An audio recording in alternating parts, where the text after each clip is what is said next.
Assalamualaikum warahmatullahi wabarakatuh. Halo semuanya, saya Nulistia Alfida dengan NPM 253020136.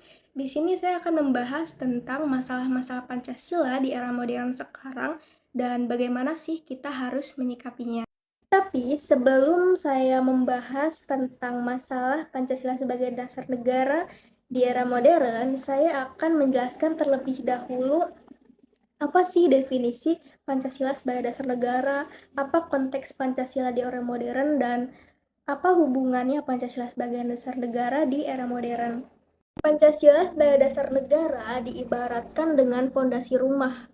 Jadi, semua bagian rumah akan terasa bagus ketika fondasinya kuat. Sama seperti Indonesia, Pancasila menjadi pijakan utama untuk membuat peraturan negara, terus membuat kebijakan, sampai menjadi pedoman hidup bagi masyarakat. Jadi, Pancasila ini bukan hanya 5 poin yang biasa kita hafal, tapi benar-benar menjadi pegangan hidup bangsa. Sekarang kita geser ke konteks yang lebih dekat dengan kehidupan kita, yaitu Pancasila di era modern. Banyak orang mikir Pancasila cuma pelajaran akademik, padahal sebenarnya Pancasila itu hidup dan terus relevan. Mungkin bedanya kalau di zaman dulu penerapannya lebih sederhana, tetapi di zaman sekarang kita hidup di era digital, era serba cepat, dan era di mana kita bisa debat dengan orang tidak dikenal cuma karena perbedaan komentar. Jadi, Pancasila di era modern itu bagaimana nilai-nilai dasar bisa kita terapkan ke kehidupan sehari-hari. Misalnya, sila kemanusiaan bukan hanya lewat tolong-menolong di dunia nyata saja, tapi juga lewat etika kita di media sosial. Terus sila persatuan, bukan hanya tentang bendera dan lagu kebangsaan saja, tetapi bagaimana kita bisa hidup rukun dalam timeline dengan opini yang berbeda-beda. Lalu, keadilan sosial bisa terlihat dengan bagaimana akses digital bisa dirasakan oleh semua orang, bukan hanya yang punya fasilitas saja.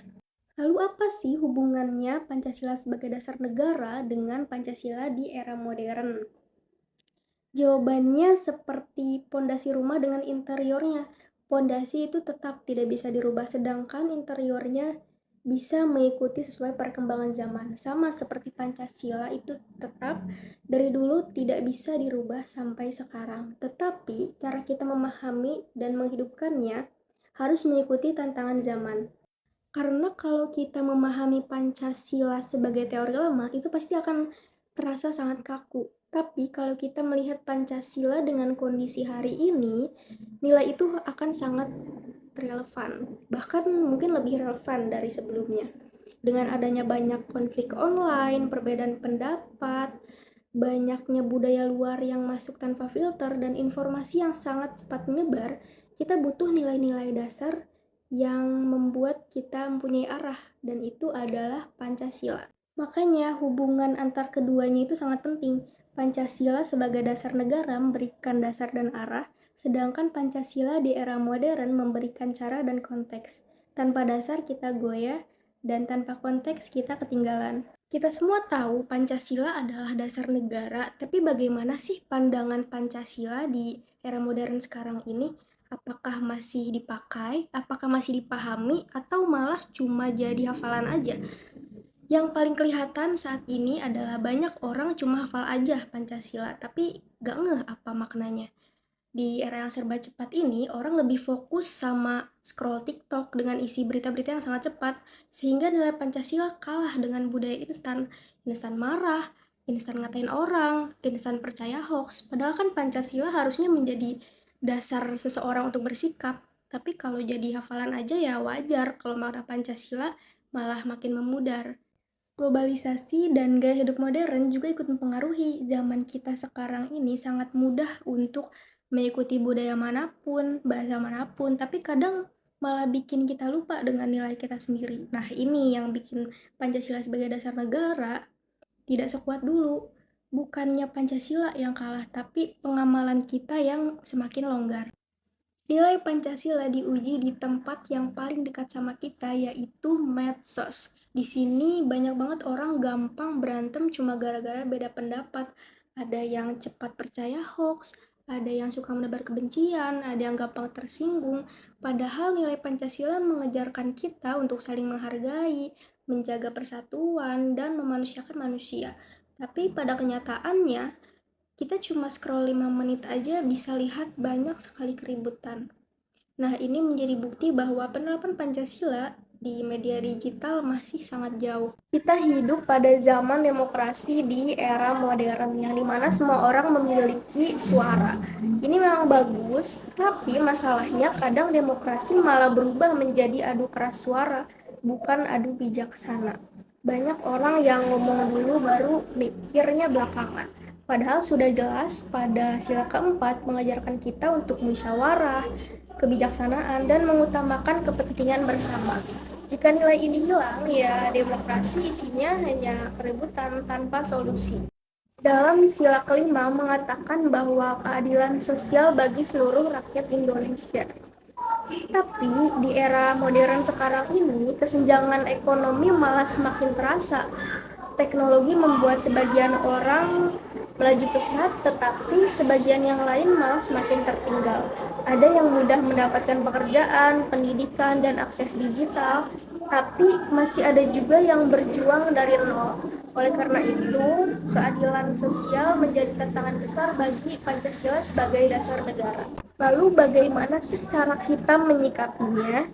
Kita hidup di zaman yang tidak bisa dipisahkan dengan internet, globalisasi, dan modernisasi. Jadi bukannya kita menolak, tapi kita harus bisa memadukan nilai Pancasila dengan cara hidup di zaman sekarang. Contohnya, menggunakan teknologi dengan bijak, terus menghargai pendapat orang walaupun berbeda, kritis tapi sopan, dan tetap ingat identitas bangsa meskipun style kita berubah. Pancasila sebenarnya fleksibel, tinggal kita aja yang menyesuaikannya. Sekarang kita masuk ke solusi konkret yang dimana semua orang bisa melakukannya termasuk kita supaya Pancasila tetap hidup. Yang pertama, menguatkan literasi digital, belajar memilah informasi, tidak asal share, dan menghargai etika di ruang digital. Yang kedua, menghidupkan kembali gotong royong. Dalam bentuk modern, kita bisa membantu teman, donasi online, dan bekerja sama dalam komunitas. Yang ketiga, membiasakan musyawarah. Ketika ada konflik kecil, selesaikan dengan bicara baik-baik, bukan malah adu emosi. Yang keempat, menguatkan toleransi dari hal sederhana seperti menghargai pendapat orang lain, budaya, dan pilihan orang lain. Yang kelima, kita harus ingat bahwa Indonesia adalah rumah bersama. Jadi jika rusak karena perpecahan, maka semua akan ikut kena dampaknya. Nah, jadi sekarang tahu kan kenapa topik ini sangat penting untuk dibahas, karena masih banyak orang yang beranggapan kalau Pancasila itu simbol atau sekedar teks yang menjadi hafalan saja. Padahal Pancasila bisa menjadi alat untuk kita bertahan hidup di tengah-tengah perkembangan zaman.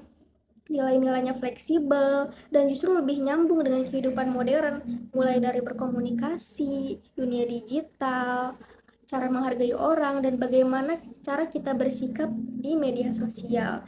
Di era modern ini, justru tantangannya bukan Pancasila ketinggalan zaman, tapi bagaimana cara kita memandang dan mengamalkan Pancasila yang mulai longgar. Kalau kita terapkan Pancasila di kehidupan sehari-hari seperti bersosial media, bekerja, berpendapat, belajar, hidup berdampingan, maka Pancasila akan menjadi dasar negara yang kuat.